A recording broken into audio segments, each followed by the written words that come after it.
Imaginez une légende du football au sommet de sa gloire. Cristiano Ronaldo, quintuple ballon d'or, icône mondiale avec plus de 500 millions de followers sur Instagram, vivant une vie de luxe entre Riyad et Madère. En 2025, à 40 ans, il semble tout avoir. Des records de buts, une fortune colossale, une famille aimante. Mais un poids pèse sur son cœur depuis 25 ans. Dans sa jeunesse, il a trahi un ami d'enfance, un acte qui a pavé sa route vers la gloire mais détruit une amitié précieuse. Pendant des années, il a enterré cette culpabilité sous les acclamations des stades. Jusqu'au jour où, par un hasard bouleversant, il recroise cet ami perdu et découvre une vérité qui va changer sa vie à jamais. Cristiano Ronaldo dos Santos Aveiro naît en 1985 à Funchal, sur l'île de Madère, au Portugal. Mais c'est dans les années 90, entre 10 et 15 ans, que son histoire avec son meilleur ami, Marco Santini, prend racine. Marco, un garçon au sourire éclatant et aux cheveux noirs bouclés, est le fils d'un pêcheur italien immigré à Madère.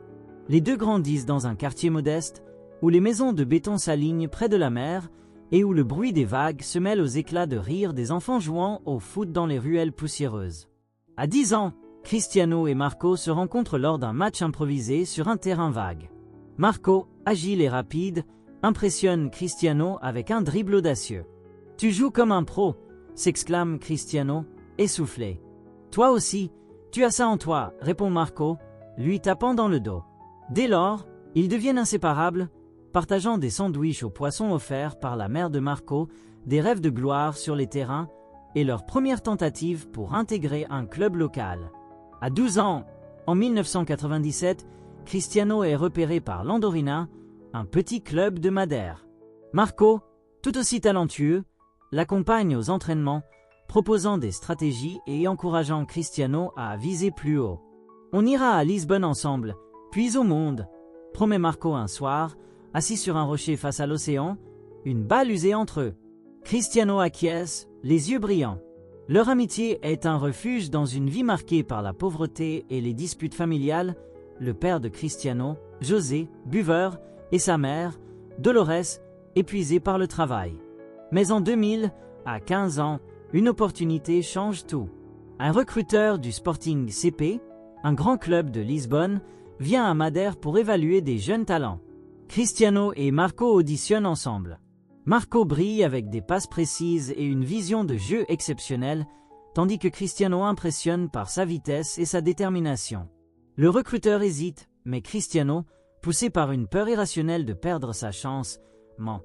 Il prétend que Marco n'est qu'un spectateur, minimisant son rôle.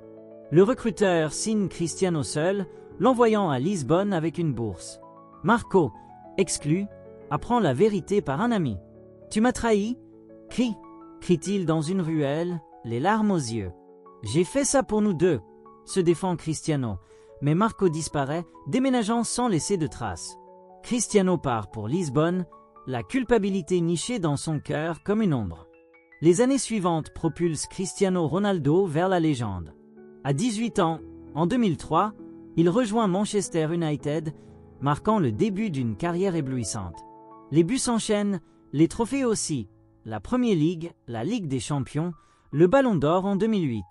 En 2009, il signe au Real Madrid pour 94 millions d'euros, devenant le joueur le plus cher de l'histoire à l'époque. Les records tombent, 450 buts avec le Real, 5 Ballons d'Or, une Coupe du Monde avec le Portugal en 2016. En 2025, à 40 ans, il joue pour Al Nasr en Arabie Saoudite, vit dans une villa luxueuse à Riyad et gère une fondation pour les enfants défavorisés. Mais derrière les sourires pour les caméras, Ronaldo porte une douleur silencieuse. Chaque but célébré, chaque stade en délire, lui rappelle Marco. Il n'a jamais parlé de cette trahison, même à sa mère ou à Georgina, sa compagne. À Madère, où il retourne souvent, il évite les lieux de son enfance, craignant de réveiller ses souvenirs. Sa mère, Dolores, remarque son regard distant. « Tu caches quelque chose, Cristiano », dit-elle un jour. Il hausse les épaules, murmurant « juste le passé ». En avril 2025, Ronaldo prépare une visite à Madère pour inaugurer une académie de football portant son nom. Tandis qu'il trie des affaires dans une vieille malle, il trouve une photo. Lui et Marco, 14 ans, posant avec un ballon déchiré sur leur terrain vague. Au dos, une note de Marco. Akri, mon frère. On conquérera le monde. Les larmes montent. Pour la première fois depuis des années, il décide de retrouver Marco, embauchant un détective privé. Après des semaines, il apprend que Marco vit à Porto, Portugal, où il gère un petit club de quartier. Ronaldo hésite. Que dira Marco après 25 ans? Mais la culpabilité, comme un feu qui ne s'éteint pas, le pousse à agir. En juin 2025, Ronaldo prend un vol privé de Riyad à Porto, vêtu d'un hoodie noir et de lunettes de soleil pour rester discret. Il loue une voiture et conduit seul, refusant son équipe de sécurité pour ce voyage personnel. La route de l'aéroport à Porto est ponctuée de paysages verdoyants et de villages pittoresques, mais son esprit est ailleurs. Il écoute des chansons portugaises de son enfance, Amália Rodrigues, fadiste mélancolique qui évoque les soirées avec Marco sous les étoiles de Madère. À mi-chemin, il s'arrête près d'un champ, sortant la photo de sa poche. « Je suis désolé, Marco. J'espère que tu me pardonneras », murmure-t-il, le vent caressant son visage. Il imagine 1000 scénarios, Marco le repoussant, ou pire, l'ignorant avec mépris. Mais une voix intérieure lui dit qu'il doit affronter son passé. Arrivé à Porto, il trouve le club de Marco, Santini SFC, un terrain modeste avec des gradins rouillés et une petite tribune. Il gare sa voiture à distance, observant. Par la clôture, il voit Marco, 40 ans maintenant, les cheveux grisonnants mais toujours bouclés, entraîner des gamins avec une énergie intacte. Il porte un survêtement usé, un sifflet autour du cou et un sourire qui rappelle leur jeunesse. Ronaldo sent son cœur s'emballer. Il ajuste sa casquette, inspire profondément et entre dans le terrain. « Marco » appelle-t-il, la voix tremblante. Marco se retourne, fronçant les sourcils. « Qui êtes-vous » Ronaldo enlève ses lunettes. « C'est moi, Cristiano, de Madère. » Marco cligne des yeux, incrédule, puis un sourire timide éclaire son visage.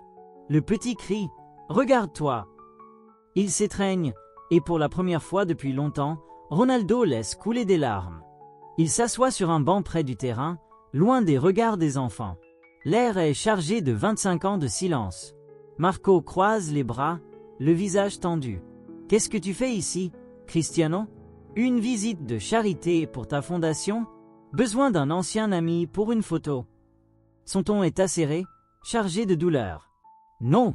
répond Ronaldo calmement. « Je suis venu m'excuser. Ce que j'ai fait en 2000, te voler cette chance avec Sporting CP, c'était impardonnable. J'ai laissé ma peur guider mes choix, et je t'ai perdu. Je ne vis pas bien avec ça. » Il sort la photo de sa poche et la pose sur le banc. Marco la regarde, ses yeux s'adoucissant un instant avant de se durcir. « Tu regrettes ? Tu as eu tout ce qu'on voulait, Cristiano. Les ballons d'or, les millions, les stades pleins. Moi, j'ai eu des années à réparer des filets de pêche avec mon père avant de monter ce club. Tu crois que des excuses réparent ça ? » Puis il baisse la voix. « Mais je t'ai suivi. Chaque but, chaque titre. Je disais à mes gamins, c'est mon ami l'adore. J'étais fier, malgré tout. » Ronaldo écoute, le cœur lourd. Marco raconte sa vie, les années de galère, son mariage avec une femme qu'il a quittée, la naissance de son fils, Lucas, aujourd'hui 18 ans, qui joue dans son club.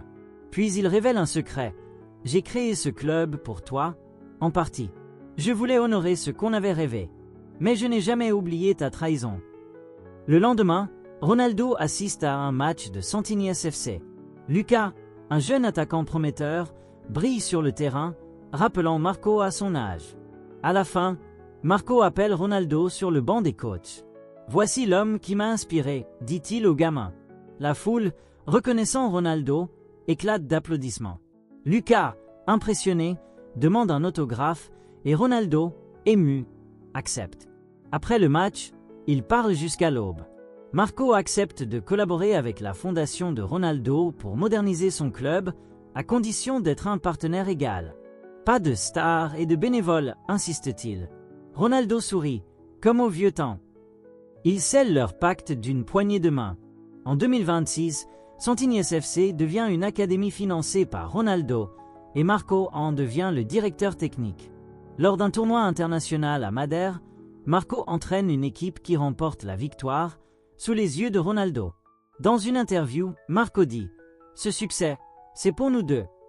Ronaldo, dans les gradins, essuie une larme, un sourire sincère illuminant son visage.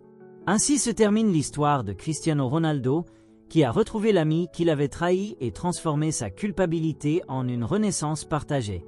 De Madère à Porto, de la trahison à la rédemption, leur amitié a survécu à 25 ans de silence pour briller à nouveau sur les terrains.